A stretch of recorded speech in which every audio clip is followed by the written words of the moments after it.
Kohtujurist on kohtuametnik, kes aitab kohtunikke ja konsulteerib neid kohtuasjade ettevalmistamisel ja nende menetlemisel.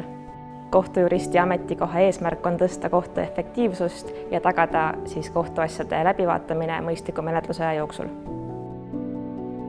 Kõige põnevam osa kohtujuristi tööst on kindlasti kohtulahendite kirjutamine.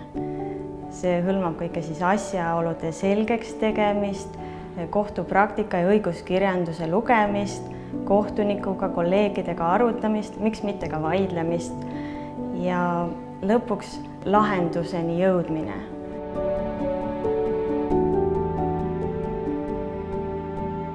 Kohtujuristina töötes sai mulle päris kiiresti selgeks, et kõik ei ole alati must ja valge, üheselt selge ning mõistetav.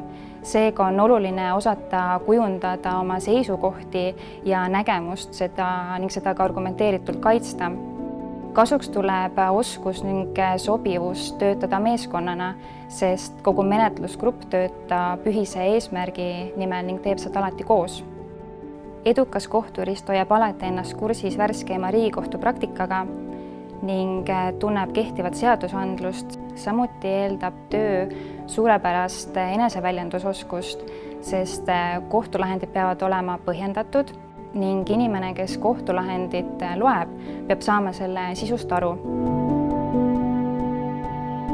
Kohtujuristina töötamine annab väga head eeldused kohtunikuks kandideerimisel, sest et kohtujurist näeb kõige vahetumalt, milline näeb välja kohtuniku töö tegelikult.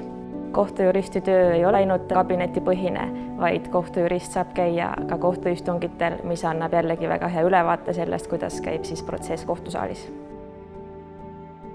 Ma arvan, et kõige parema ülevaate kohtujuristi tööst annab siiski praktika. Seetõttu soovitan alati kõigile tudengitele tulla ja vaadata see kohtutöö seespoolt ära. Kohtutöö on midagi palju enamat kui kellegi süül otsustamine, sest iga otsuse taga on inimene ning isegi kui paragrahvid kipuvad toimikukaantel aja jooksul korduma, siis nende paragrahvide taga olev lugu on alati erinev ning kordumatu.